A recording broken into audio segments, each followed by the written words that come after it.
ज्यांच्याकडे नोंद त्यांनाच कुणबी दाखले मिळणार, सरसकट दाखले मिळणार नाहीत. मुख्यमंत्र्यांचं वक्तव्य. तर ओबीसींवर अन्याय होऊ देणार नसल्याचं फडणवीसांचं आश्वासन.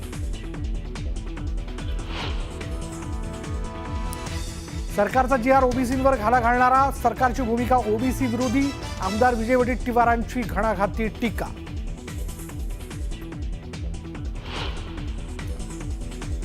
हैदराबाद गॅझेट संदर्भात मराठा समाजाकडून सुप्रीम आणि हायकोर्टात कॅव्हेट दाखल. सरकारच्या जी आरला स्थगिती मिळू नये म्हणून खबरदारी.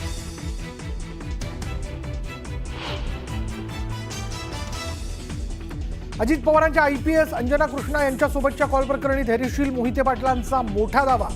मध्यस्थांच्या दबावापोटी अजित पवार प्रोटोकॉल सोडून बोलल्याचं मोहिते पाटलांचं वक्तव्य. बीडमध्ये लक्ष्मण हाके यांच्या रॅलीत वाल्मिक कराराच्या समर्थनार्थ घोषणाबाजी. संतोष देशमुख हत्या प्रकरणात कराड अटकेत.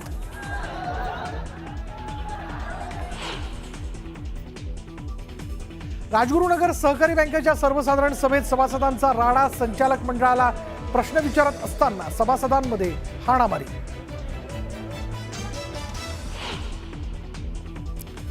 समुद्राच्या भरतीची वेळ चुकल्यामुळे लालबागच्या राजाचं विसर्जन रात्री 10:30 वाजता होणार. राजाची मूर्ती तराफ्यावर चढवण्यात यश. भाविकांची मोठी गर्दी.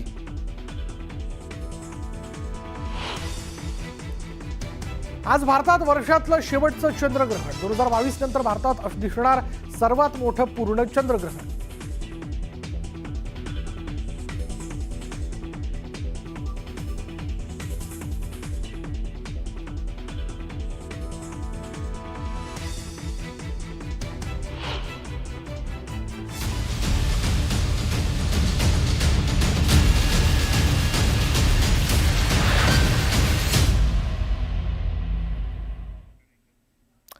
सुरुवात करूयात. मनोज जरांगे यांच्या ओबीसीतून आरक्षण देण्याच्या मागणीनंतर सरकारनं जीआर काढून मराठा समाजाच्या आरक्षणाची ग्वाही दिली. ग्वाही दिली.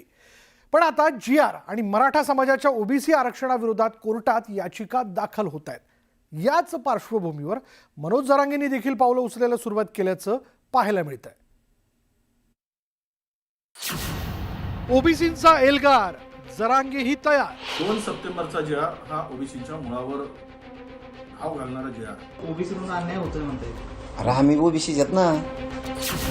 ओबीसींच्या त्या जीआर विरोधात मोर्चे बांधणी. सरसकट याचा अर्थ त्या जीआरचा निघतो आणि त्यामध्ये प्रचंड मोठा नुकसान ओबीसी समाजाचं होईल अशी सगळी लोकभावना ओबीसी समाजाच्या नेत्यांची. कोर्टात जरांगेंकडून कॅव्हेट दाखल. त्या जीआरला स्थगिती देण्यापूर्वी किंवा त्यावर चर्चा करण्यापूर्वी किंवा तो जीआर रद्द करण्यापूर्वी किंवा याबाबत अशी काही तत्सम कारवाई करायची झाल्यास त्याबाबत सर्वप्रथम आम्हाला कळवण्यात यावं. जीआर विरोधी याचिकांच्या पार्श्वभूमीवर पाऊल.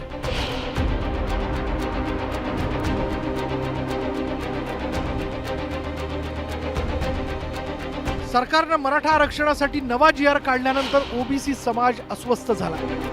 त्यातही सर्वपक्षीय ओबीसी नेत्यांनी सरकारच्या या भूमिकेविरोधात बैठकांचं सत्र सुरू केलं.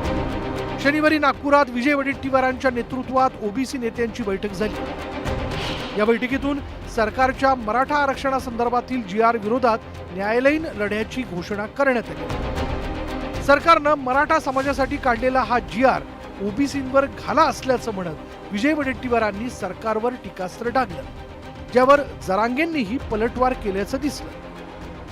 2 सप्टेंबरचा जीआर हा ओबीसीच्या मुळावर घाव घालणारा जीआर आहे. यामध्ये जो जीआर काढला गेला त्यात पात्र असा शब्दाचा प्रयोग होता.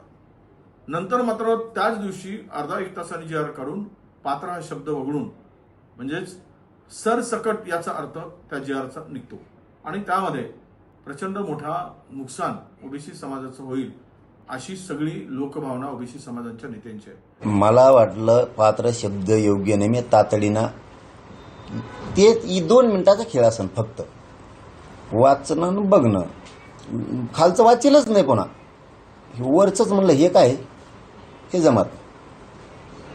1-1.5 मिनिटाचा खेळ देऊ. त्या शब्दामुळे ओबीसीतून अन्याय होतोय म्हणते. अरे आम्ही ओबीसी आहेत ना. ओबीसीवर कसं काय? आम्ही ओबीसी आहेत ना. सरकारच्या निर्णयानं सध्या जरांगेंसह मराठा समाजात आनंदाचं वातावरण आहे. पण ओबीसीमध्ये मात्र या जी आर विरोधात रोष आहे आणि त्यामुळं मराठा समाजाच्या ओबीसी आरक्षणाविरोधात आणि सरकारच्या जी आर विरोधात हायकोर्टात याचिका दाखल होत आहे। याच पार्श्वभूमीवर आता मनोज जरांगेंचे समर्थक गंगाधर काळकुटे यांच्याकडून सावधगिरी म्हणून सुप्रीम कोर्ट, हायकोर्ट आणि उच्च न्यायालय औरंगाबाद खंडपीठात कॅव्हेट दाखल करण्यात आलाय। याद्वारे आम्ही माननीय कोर्टाला विनंती केली आहे की जो हैदराबाद गॅजेटच्या लागूसाठीचा जो जी आर काढलेला आहे माननीय राज्य सरकारने, त्या जी आरला स्थगिती देण्यापूर्वी किंवा त्यावर चर्चा करण्यापूर्वी किंवा तो जी आर रद्द करण्यापूर्वी किंवा याबाबत अशी काही तत्सम कारवाई करायची झाल्यास त्याबाबत सर्वप्रथम आम्हाला कळवण्यात यावं, आमचं मत विचारात घ्यावं, माननीय संघर्ष योद्धा मनोजदादांची त्याबाबतली भूमिका जाणून घ्यावी। नाही ते मला माहित, कुणी काही करतं काही दमच निघत नाहीत ना, काही होत नाही। जे आर ओके, टेन्शन नाही घ्यायचं, बुळबुळ करणाऱ्याला कळू द्यायची।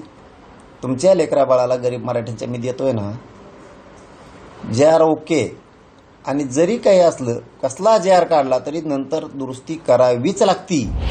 सरकारच्या नव्या जी आर नुसार महाराष्ट्रातील मराठ्यांना ओबीसी आरक्षण मिळेल अशी जरांगेंना आशा आहे। त्यामुळे जरांगेंकडून सातत्यानं सरकारच्या जी आरचं संरक्षण केलं जात आहे। आता कोर्टात कॅव्हेट दाखल करण्याची भूमिका हा त्याचाच भाग आहे। जरांगेंच्या या भूमिकेवर ॲडव्होकेट गुणरत्न सदावर्तेंनी पुन्हा एकदा हल्ला चढवल्याचं दिसलं। कानून के दायरे तय होते हैं और उन दायरों को समझना अकलमंदी होता है, और जहां अकलमंदी न हो कानून के सामने कोई टिकता नहीं है। त्याच्यामुळे जरंग्या सर्वोच्च न्यायालयामध्ये शासनाचे निर्णय चॅलेंज होत असतात, सुप्रीम कोर्टामध्ये ते कुठं चॅलेंज होत असतात हे थोडं ज्ञानात घालून घे। सरकारच्या जी आर वरून मराठा आणि ओबीसी पुन्हा एकदा समोरासमोर आल्याचं दिसतं। हा जी आर रद्द करण्यासाठी ओबीसी नेत्यांनी न्यायालयीन लढ्याची तयारी सुरू केली। त्याचवेळी आता सरकारच्या जी आरच्या संरक्षणासाठी जरांगेंनी कायदेशीर लढ्याची तयारी सुरू केल्याचं दिसतं। त्यामुळे मराठा समाजाच्या ओबीसी आरक्षणासाठी रस्त्यावर लढा काही प्रमाणात जिंकल्यानंतर आता न्यायालयीन लढ्यात जरांगेंचं काय होतं, न्यायालयात सरकारचा जी आर टिकणार का हे पाहणं महत्वाचं ठरणार आहे। शरद जाधव, न्यूज 18 लोकमत, मुंबई। सरकारच्या जी आर